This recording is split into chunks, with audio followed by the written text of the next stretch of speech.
Good morning, dear students. Welcome to all of you in online classes of mathematics.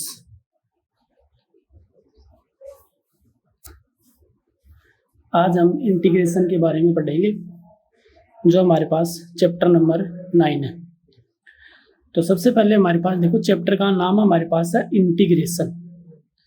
तो सबसे पहले हमें पता होना चाहिए कि इंटीग्रेशन की डेफिनेशन क्या होती है, इंटीग्रेशन को हम किससे डिनोट करते हैं और उसका सिंबल क्या होता है, और फिर उसके हमारे पास स्टैंडर्ड फॉर्मूले होते हैं और उसके मेथड होते हैं इंटीग्रेशन के। ओके, तो सबसे पहले हमारे पास टॉपिक है definition of integration. The inverse process of calculating the differential coefficient of a function is called integral.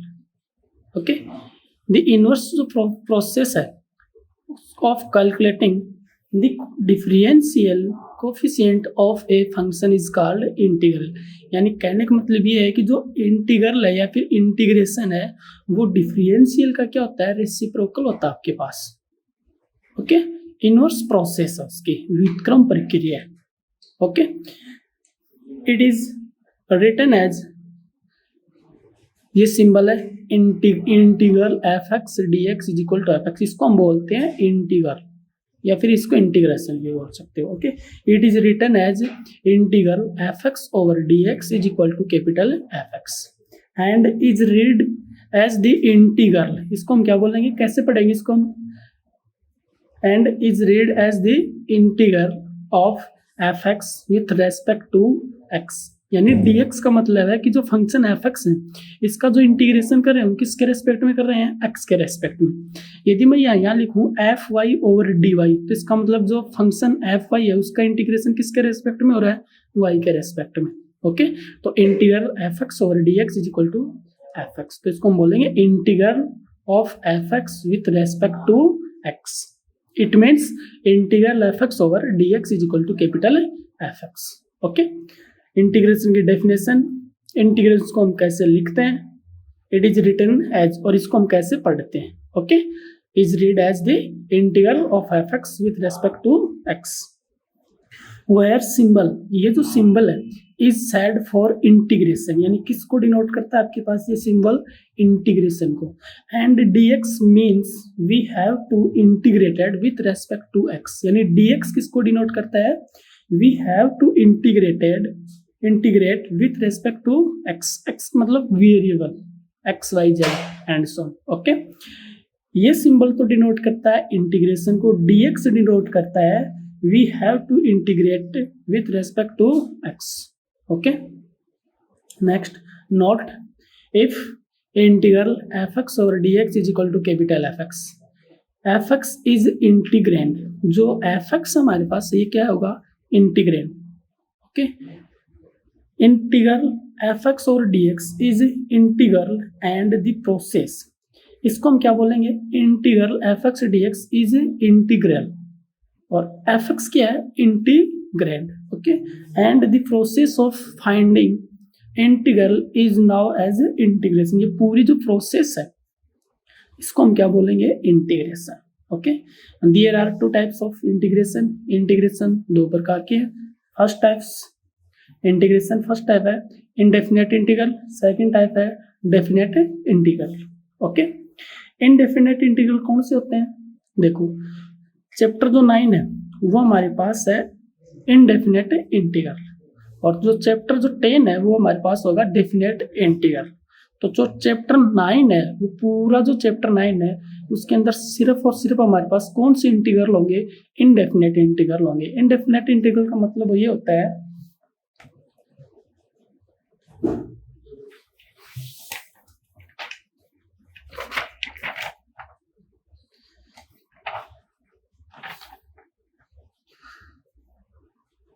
ये हमारे पास इंटीग्रल है I is equal to integral x square over D x, इस फंक्शन का x के respective में क्या करना है, इंटीग्रेशन करना है।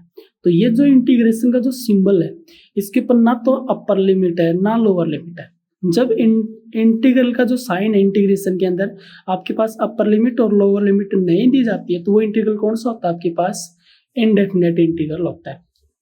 और इसका इंटीग्रेशन करने के बाद हम लास्ट में आंसर में क्या लगाते हैं, प्लस सी। सी का मतलब होता है कांस्टेंट। किसका कांस्टेंट हमारे पास से? इंटीग्रेशन का। ओके, और डेफिनेट इंटीग्रल आपके पास वो होता है जब इसके ऊपर मैं लिमिट ऑपरेट कर दूं 1 2, इसको तो हम बोलते हैं लोअर लिमिट और इसको हम बोलते हैं अपर लिमिट। ओके, इसको हम कौन सी लिमिट बोलेंगे? 1 को कौन सी लिमिट बोलते हैं? लोअर लिमिट, और 2 को हम कौन सी लिमिट बोलते हैं? Upper limit. जब इंटीग्रेशन के अंदर लिमिट दी जाती है तो वो इंटीग्रेशन कौन सा होता है? डेफिनेट इंटीग्रल, और ये हम पढ़ेंगे चैप्टर नंबर 10 के अंदर। और जब इंटीग्रल के अंदर क्या नहीं दिया जाता, आपके पास लिमिट नहीं दी जाती है, जैसे इसके ऊपर लिमिट नहीं है हमारे पास, तो ये जो इंटीग्रल है ये कौन सा होगा? इनडेफिनेट इंटीग्रल होगा। और इसके आंसर में लास्ट में हम प्लस क्या लगाएंगे? सी, यानी इस फंक्शन का इंटीग्रेशन होने के बाद प्लस सी। ठीक है, सी हमारे पास है कांस्टेंट। ओके,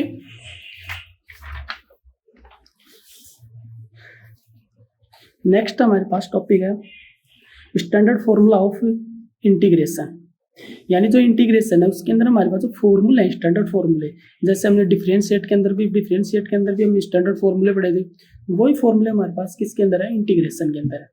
फर्स्ट फॉर्मूला है integration 0 dx is equal to C, यानी 0 का इंटीग्रेशन हमारे पास कितना होगा? सी।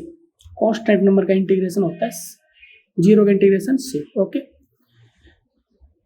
x to power integral x to power n dx is equal to formula x to power n plus 1 by n plus 1 plus C. Integral 1 upon x dx is equal to log x plus C.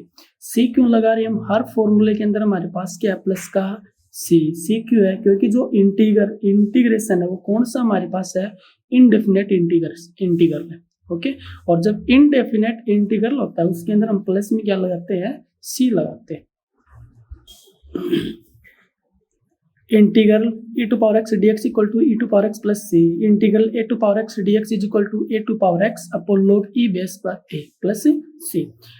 फिर हमारे पास है integral cos x, फिर integral sin x, integral sec square x, integral cosec square x, integral sec x into tan x और integral cosec x into cotec x। तो ये जो standard फॉर्मूले हैं ये आपको लर्न करने हैं। ओके, ये फॉर्मूले हम क्वेश्चन के अंदर क्या करेंगे? यूज करेंगे।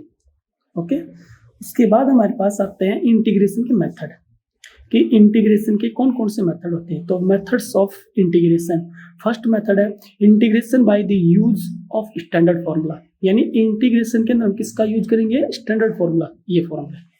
ओके, फर्स्ट जो हमारे पास एक्सरसाइज 9.1 के अंदर यूज होंगे, आगे भी यूज होंगे, लेकिन स्पेशल हमारे पास स्टैंडर्ड फॉर्मूले के ऊपर डिपेंड के ऊपर हमारे पास कौन सी एक्सरसाइज है? 9.1। सेकंड हमारे पास है इंटीग्रेशन बाय सब्स्टिट्यूशन। तो अगला जो अपने हमारे पास होगा वो आपके पास होगा इंटीग्रेशन बाय सब्स्टिट्यूशन।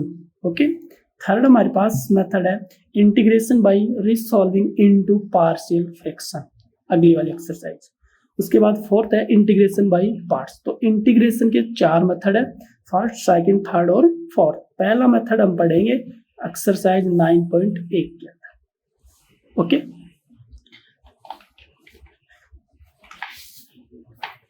अब हम क्वेश्चन स्टार्ट करते हैं एक्सरसाइज 9.1 की।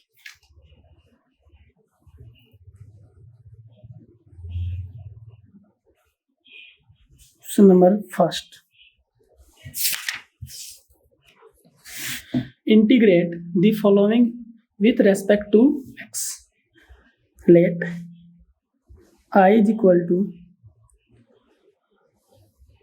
3 रूट x स्क्वायर इंटीग्रल और dx। ओके, इस फंक्शन का हम क्या करेंगे? इंटीग्रेशन करेंगे। ओके, तो जो भी फंक्शन होगा हमारे पास क्वेश्चन के अंदर उसको हम सबसे पहले किसके इक्वल लेट करेंगे? i it means integration. Okay, और ये इंटीग्रेशन का क्या है? सिंबल। अब इसको हम क्या लिख सकते हैं? Integration x to power 2/3 over dx। Root it means x square power 1/3। देखो 3 root x square it means x square power of 3, power of 1/3, power into power multiply हुई तो x टू पावर कितनी हुई? 2/3 ओवर dx। ओके, तो i is equal to x to power 2/3।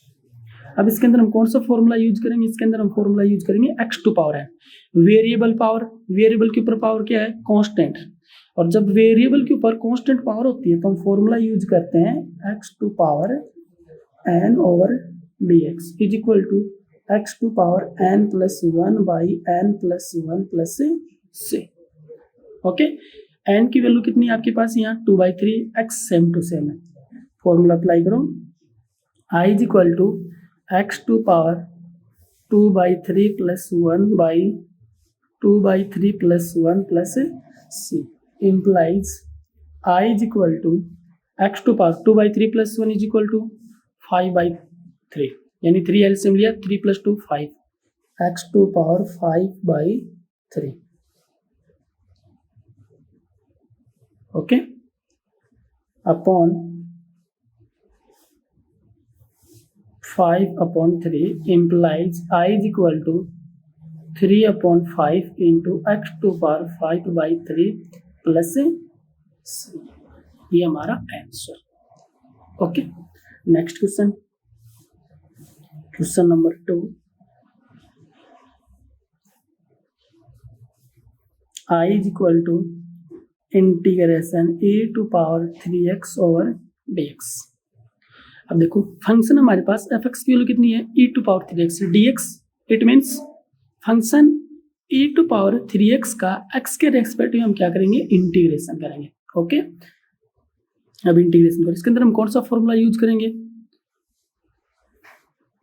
i is equal to integration e to power x over dx is equal to आता है e to power x plus c। ये formula use करेंगे। तो यहाँ देखो function जो fx है, function e to power 3x है, फर्स्ट टाइम पर तो इसका होगा इंटीग्रेशन, सेकंड टाइम पर इसका होगा डिफरेंशिएट। ओके, तो हमारे पास एक बात याद रखना, जब हम किसी भी फंक्शन का इंटीग्रेशन करते हैं तो फंक्शन कोई भी हो, कितना ही बड़ा हो कितना ही छोटा फंक्शन हो, कैसा भी फंक्शन हो आपके पास वो किसी भी टाइप का, तो उस फंक्शन का इंटीग्रेशन सिर्फ और सिर्फ उसका इंटीग्रेशन होता है एक बार। यदि उसका हम वापस करते हैं पुनः अगेन, तो उसका हम क्या करते हैं, डिफरेंशिएट।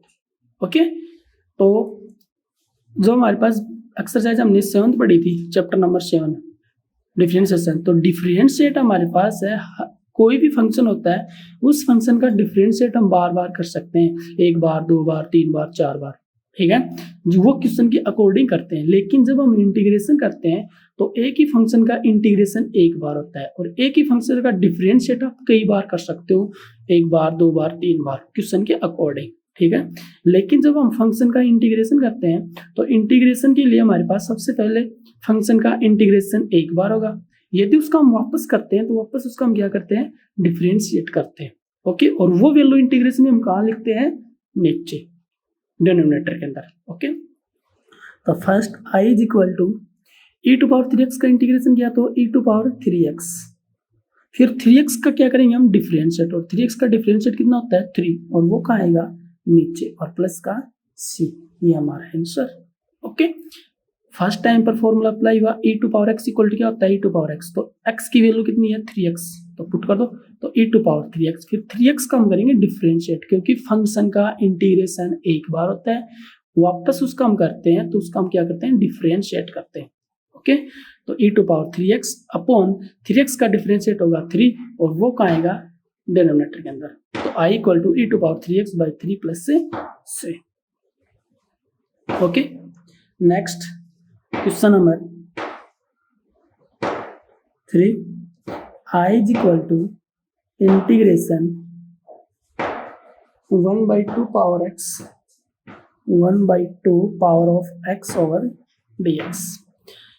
अब इस फंक्शन के अंदर कौन सा फॉर्मूला यूज होगा हमारे पास, cos a to power x over dx is equal to a to power x upon log e base a plus c। क्यों, देखो 1/2 क्या है, कांस्टेंट नंबर, x क्या है, वेरिएबल, और इंटीग्रेशन किसके रेस्पेक्ट में करना है, x के रेस्पेक्ट में। ओके, तो ये होगा a टू पावर x। जब कांस्टेंट के ऊपर वेरिएबल पावर होती है, कांस्टेंट नंबर पर वेरिएबल पावर होती है, तो उसके अंदर फॉर्मूला लगता है a टू पावर x, और जब वेरिएबल के ऊपर कांस्टेंट पावर होती है, वेरिएबल पर कांस्टेंट पावर होती है, तब फॉर्मूला लगता है x टू पावर n। तो ये याद रखना, वेरिएबल के ऊपर कांस्टेंट पावर तो x to power n, constant के ऊपर वेरिएबल पावर तो a टू पावर x। तो इसकी कंपेयर करो, a की वैल्यू कितनी है आपके पास यहाँ 1/2 और x सेम टू सेम है, तो फॉर्मूले के अंदर वैल्यू पुट कर दो, तो a टू पावर x इसका मतलब 1/2 power of x upon log e base a equal to 1/2 plus c I equal to, that is answer. Okay, next question.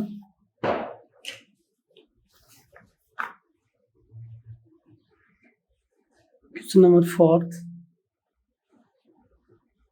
ये जो क्वेश्चन पढ़ा रहा हूँ ये क्वेश्चन नंबर फर्स्ट के अंदर पार्ट चलते हैं। क्वेश्चन नंबर फर्स्ट में फर्स्ट सेकंड थर्ड पार्ट हो गए, लास्ट पार्ट है fourth part question number first में।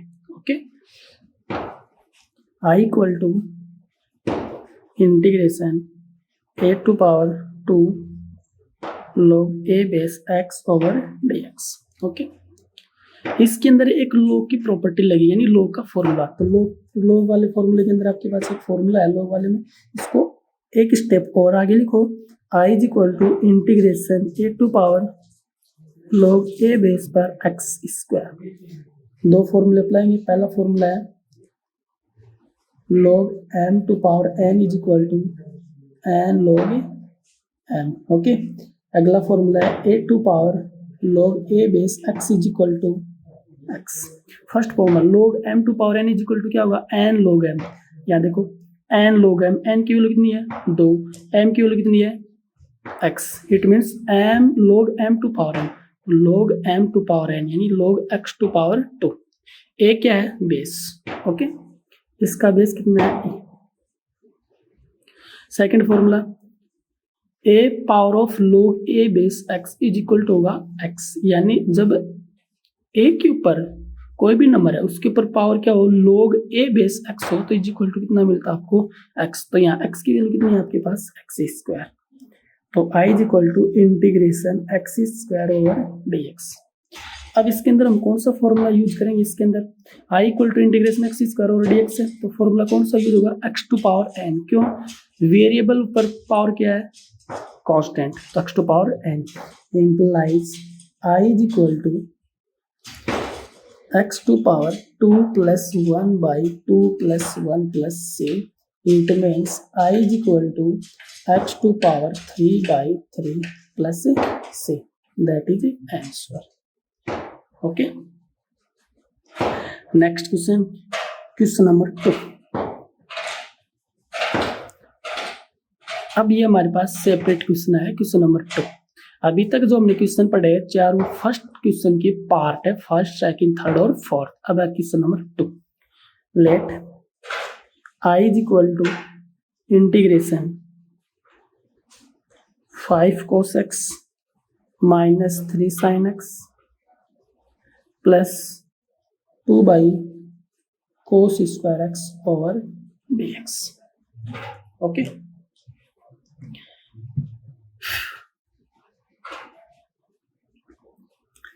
अब इसका इंटीग्रेशन करेंगे हम। हमारे पास कितने फंक्शन हो गए, देखो फंक्शन 3 पार्टों में डिवाइड है, फर्स्ट सेकंड और थर्ड। तो जो इंटीग्रेशन है ये हमारे पास अलग अलग ऑपरेट होगा। पहले तो इसके ऊपर ऑपरेट होगा, फिर इसके ऊपर ऑपरेट होगा, फिर हमारे पास इसके ऊपर ऑपरेट होगा। ओके, तो इसको अलग अलग ऑपरेट कर दो। तो implies I is equal to integration constant number integration से बाहर आ जाता है, तो 5 integration cos x over dx minus 3 integration sin x over dx plus 2 integration 1 upon cos square x over dx। Okay, constant number integration से बाहर, क्यों, क्योंकि कांस्टेंट का इंटीग्रेशन नहीं होगा। इंटीग्रेशन सिर्फ और सिर्फ किसका होता है, वेरिएबल का। ओके, जो फंक्शन x की टर्मों में होता है, तो cos x x के टर्मों में, sin x भी x के टर्मों में, 1 अपॉन cos स्क्वायर x भी x के टर्मों में। ओके, तो I equal to 5 integration cos dx minus 3 integration sin dx plus 2 integration 1 upon cos square x dx। 1 upon cos square x किसके इक्वल होता है, I is equal to 5 integration cos x over dx minus 3 integration sin x over dx plus 2 integration 1 upon cos square x is equal to sec square x और dx। Okay, अब इसके अंदर हम formula use करेंगे। Formula apply कर दो। Implies I equal to 5 into integration over cos x का integration होता है sin x minus 3 into integration sin x का इंटीग्रेशन होता है माइनस का cos x minus minus plus cos x plus 2 into sec square x का integration होता है tan x okay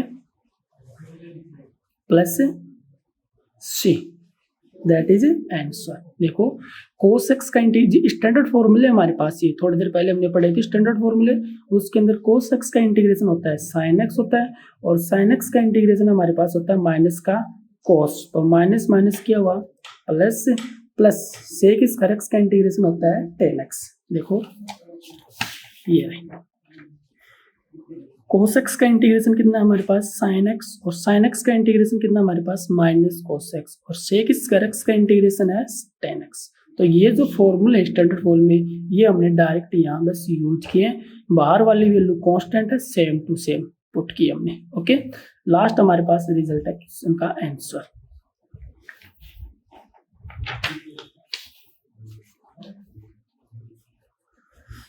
Okay, we will discuss in next video. Thank you so much.